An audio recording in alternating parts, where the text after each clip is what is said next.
4:30 बजे हस्पिटलको काउन्टर बन्द, सेवाग्राहीले पाए सकस।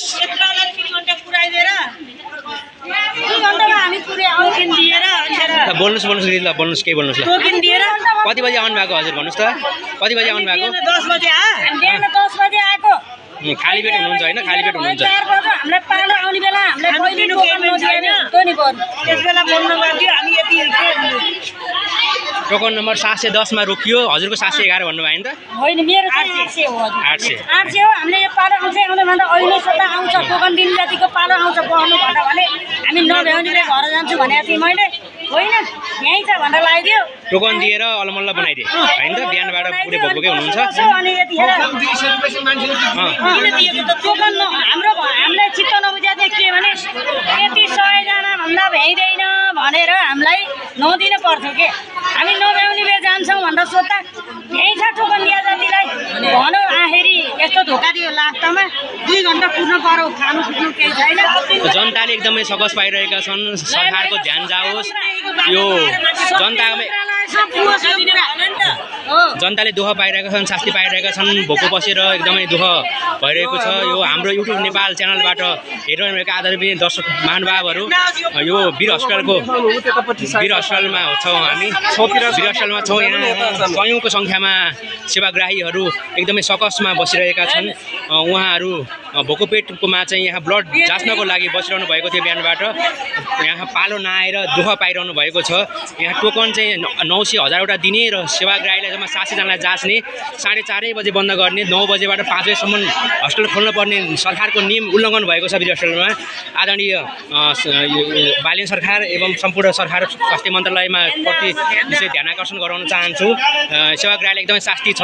वीर हस्पिटलमा चाहिँ टाढाबाट देशभरिका दूरदराजबाट जनताहरू आएर यहाँ चाहिँ सेवा पाउनको लागि आएका थिए। तर यहाँ चाहिँ जनताहरू निराश भएर फर्किनु परेको छ। भोकै बस्नुपर्ने अवस्था सिर्जना भएको छ।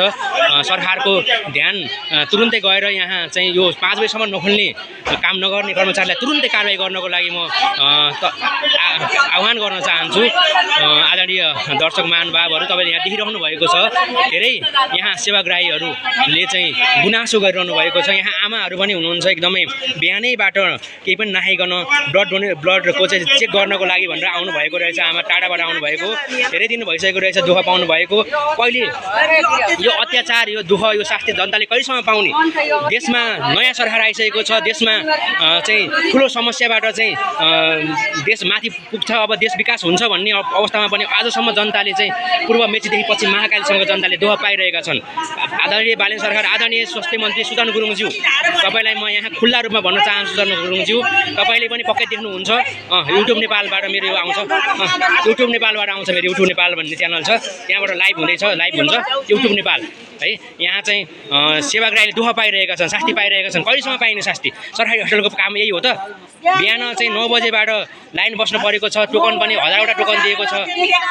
टोकन 1000 सम्म दिएको छ। 710 मा नै तपाईँको 4 बजे चाहिँ टोकन अफ गरेको छ। 5 बजे 9 बजेर 5 बजेसम्म चाहिँ हस्पिटलको ड्युटी हो। त्यो ड्युटी पुरा गरेको छैन हस्पिटलले। त्यो तुरुन्तै टाढाबाट आएका चाहिँ जनताले शास्ति पाइरहेका छन्।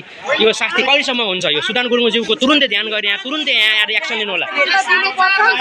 एक्सन तुरुन्तै लिनु होला। यहाँ अहिले बेलुका नै आएर सुदन गुरुङज्यू स्वास्थ्य मन्त्री सुदन गुरुङज्यूलाई म आह्वान गर्न चाहन्छु। तुरुन्तै आएर यहाँ चाहिँ तपाईँले यहाँ हेर्नु पऱ्यो, यहाँ छड्की हान्नु पऱ्यो। जनताले दुःख पाइरहेका छन्, यहाँ जनताहरू निराश भइरहेका छन्। आमा कुन ठाउँबाट आउनु भएको भन्नुहोस् त? आमा सङ्खुवा सभाबाट आउनु भएको। उहाँ टाढाबाट चाहिँ यहाँ उपचार गर्न आउनुभएको, ब्लड दिनको लागि आउनुभएको। तर यहाँ चाहिँ उहाँले चाहिँ दिनभरि बसेर पनि यहाँ टोकन लिएर पनि पालो पाउनु भएन। आज पालो पाउनु भएन है। यस्तो चाहिँ सरकारी चाहिँ कार्यालय 9 बजेबाट 5 बजेसम्म खोल्नुपर्छ भन्ने नियम छ। यहाँ 4:30 पनि 9 बजीकन बन्द भइरहेको छ।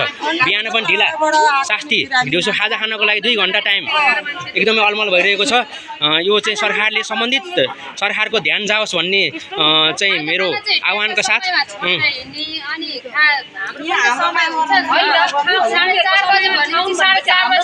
हजुर कुन ठाउँबाट आउनु भएको दिदी? सर्लाहीबाट आउनु भएको। यहाँ ब्लड चेक गर्न आउनु भएको। कति घन्टा लाइन बस्नुभयो? 2-3 घन्टा जता गयो त्यतै लाइन बस्दा तपाईँलाई टोकन त दिएको थियो होइन? टोकन त दिइसकेको छ। कति टोकन पर्नुभयो? म 832 नम्बर 832 यहाँ 4:30 पनि नबजिकन बन्द भएको छ यो ठिक छ दिने मान्छे भित्र पसेर हात दिँदा पनि त्यति त तान्नु पर्छ भित्र पसिसकेको त तान्नु पर्छ ल ठिक छ यो चाहिँ सम्बन्धित सरकारमा हाम्रो आदरणीय हाम्रो माननीय के अरे स्वास्थ्य मन्त्री सुदन गुरुङले तुरुन्तै यो हेरेर तुरुन्तै चाहिँ यो जनताले पाएको शास्तिको चाहिँ तुरुन्तै सम्बोधन गर्नुहुन्छ भन्ने ठुलो अभिलाषाका साथ चाहिँ आज यो छानबिन गर्नुहुन्छ भन्ने खाजा खान्छ 1 घण्टा लाग्ने हामी समयमा चाहिँ उनीहरूको एक घण्टा खाजा खाएर बस्ने 1 सेकेन्डमा ढिलो जनताले चाहिँ दुःख पाओस् भनेर ल यो समस्याको तुरुन्तै सम्बोधन गर्नुहुन्छ आदरणीय हाम्रा जेनजीले बनाएको सरकार सुदन गुरुङले तुरुन्तै भोलि नै एक्सन लिनुहुन्छ भन्ने अपेक्षा गरेको छौँ हाम्रो आममा यहाँ चाहिँ सर्वसाधारण जनताहरू यहाँ चाहिँ हुनुहुन्छ सबै जनताको गुनासो छ यो गुनासो तुरुन्तै सुन्नुहुन्छ र सुनिदिनु होला सुनेर भोलि नै आएर एक्सनमा चाहिँ आइदिनु होला भनेर चाहिँ हामी अपेक्षा गर्छौँ हस्त धन्यवाद